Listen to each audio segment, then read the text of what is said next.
Most QPCR errors don't happen during the run, they happen during setup. In this video, we fix that. If you're a student, early career researcher, or transitioning into clinical biotech or diagnostic roles, this is built for you.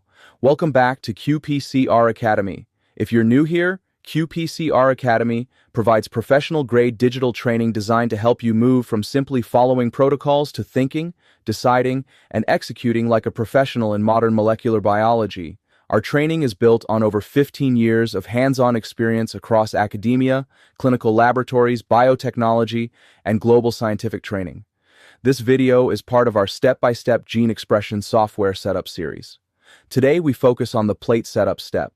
You'll see exactly how to define samples and targets, structure your plate correctly using a real relative quantification example, and uncover often overlooked software options, such as managed dye settings, that directly affect how your assays are detected and interpreted. By the end, you'll know how to organize your experiment to avoid common setup mistakes and protect your results before the run even starts. Let's continue.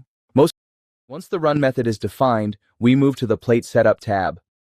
When this view opens, the plate grid is displayed in the main window. For ease of use, you can first adjust the plate view size. You can zoom in, zoom out, or use the full plate view icon to display the entire plate at once, showing all 12 columns and 8 rows of a 96-well plate. You can also switch between the plate grid view and the table view, depending on which layout you find more intuitive. For this example, we'll stay in the plate grid view. On the right-hand side, you can see 3 main panels: the samples list, bio groups, if you choose to use them, and the targets table. At this stage, all 3 panels are empty by default. This is where you define how many samples and how many targets, meaning genes, will be included in your experiment. For this example, we want to compare gene expression across 3 tissue types.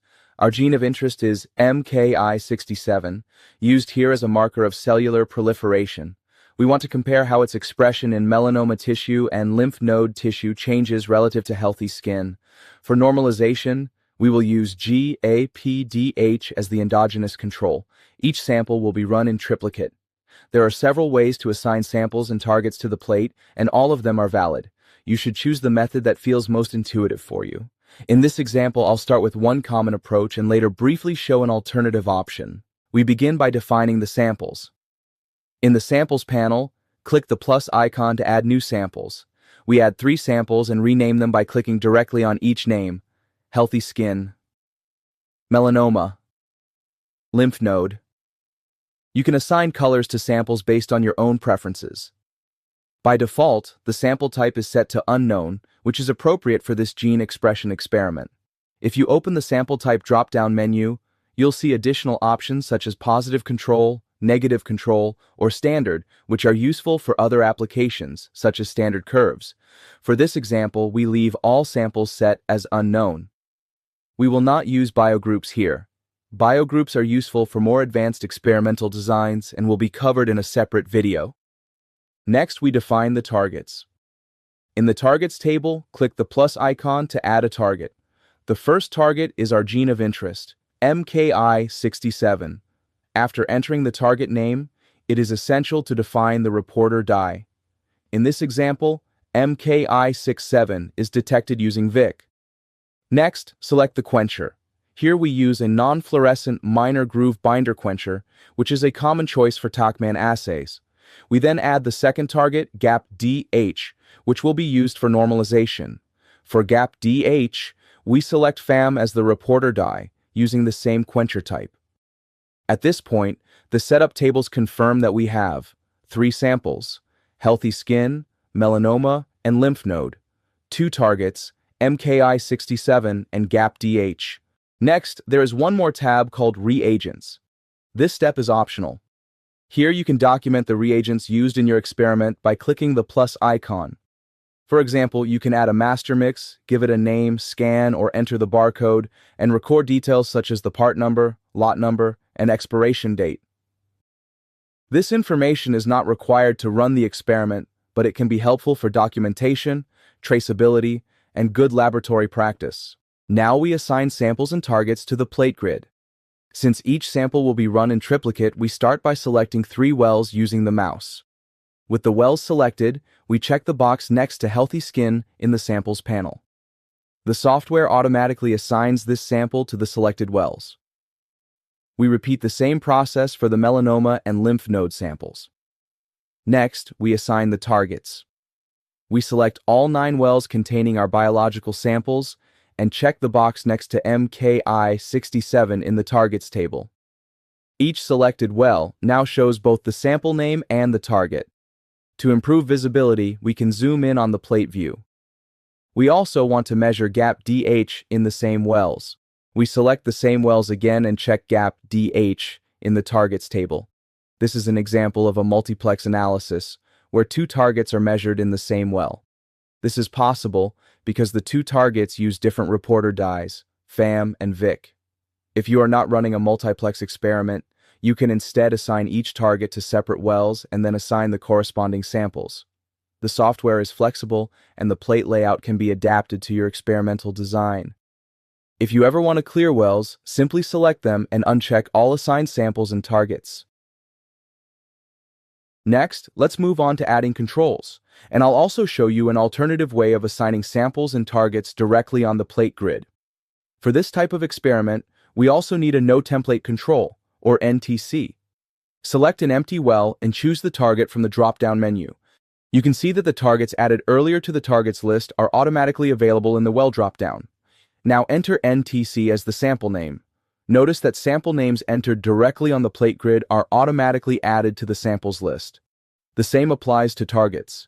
This means you can assign both samples and targets in either order. You can add them first to the list and then assign them to wells, or you can start directly on the plate grid and let the software populate the lists automatically. Use whichever workflow is more convenient for you. Repeat this step for the second target, if both targets are included in the run. For good laboratory practice, it is also recommended to include no reverse transcription controls or -RT controls. For simplicity, we'll add one -RT control per sample. Select 3 wells and assign the targets, either from the targets table or directly from the wells drop-down menu. You can select both targets at once and then use the fill handle to apply the same setup across multiple wells. Samples can be added either through the samples table or directly on the plate grid by typing names such as RT Healthy, RT Melanoma, and RT Lymph Node. These sample names are automatically added to the samples list. This completes the basic plate setup for a gene expression experiment using relative quantification. Now let's look at a few additional plate setup tips that can make your workflow faster and more efficient. First, the plate grid behaves very much like Excel. You can click on a row or a column header to select it as a whole. For example, if I click on column 3, the entire column is selected. From here, I can use Ctrl+C to copy it, and Ctrl+V to paste it, for example into column 7. If I want to remove it, I can simply press Delete on my keyboard. The same applies to larger selections. Here, we already have 9 samples assigned. I can copy the entire set and paste it into another position on the plate. Once something is copied, I don't need to reselect the whole area. I can just click on a single well, press Ctrl+V, and the setup is pasted automatically. You can also use the fill handle, the small cross in the bottom right corner of a selected well. Click and drag it down to populate adjacent wells with the same setup. Clicking the top left corner square selects the entire plate. Next, adjusting the plate grid versus the list view. The horizontal divider bar allows you to adjust how much space is used by the plate grid compared to the samples and targets tables. You can drag it left or right depending on your preference and screen size. To remove samples, targets, or reagents, simply click the X icon next to the entry. The same applies in the Reagents tab. Under the Settings icon, you can customize how the plate behaves and looks. You can choose whether wells display only sample color, which is the default, or both sample and target color. You can also adjust navigation behavior. For example, whether pressing Tab moves across wells horizontally or down a column. By default, the tables are docked to the right, but you can dock them to the bottom instead. You can resize the view by dragging the divider. This is entirely based on your personal preference. You can also hold down the Control key while clicking to select individual wells, so you can either select wells using the mouse alone or combine mouse clicks with the Control key. Now, the 3 dots next to the Settings icon. This menu includes several advanced options. You have Undo and Redo, which revert the most recent plate assignments. There is Manage Dyes, where you can review system dyes, including whether they are reporters, quenchers, or both, as well as wavelength and fluorescence information. There is also a Custom Dyes tab, where you can add dyes that are not calibrated by default. Just remember that any custom dye must also be calibrated on the instrument. You can import a plate setup, so you don't need to assign everything manually. You can also import TACMAN assay files, plate files, or card files by specifying cell order and plate ID. You can export the plate setup, flip the plate layout, or print it in several formats, for example, to save it in your lab notebook. There is also an option for standard curve setup, which we will cover in a dedicated standard curve video. Next, the three dots next to the samples, targets, and reagents tables. In the samples table, you can copy all samples, remove unused samples, import or export sample lists, and add custom attributes. Similar options are available for targets and reagents, including copy, paste, import, and export. We will cover these workflows in an additional video. At the top of the screen, you can also select the passive reference dye. If you are unsure how to choose it or when it matters, we cover this in detail in the comprehensive QPCR Academy course. Finally, the Actions tab. Here you can open the file in a new window, save or save as, choose advanced settings such as instrument type and block type, and add plate information like barcodes, tags, or comments. This is also where you access the analysis settings, including primary analysis settings and relative quantification analysis settings. These settings are extremely important, so we will cover them in detail in the next video, where they receive the focused attention they deserve. This step will be covered in detail in a separate video in this series. If you'd like to follow along as new videos are released, feel free to subscribe to QPCR Academy. Thanks for watching.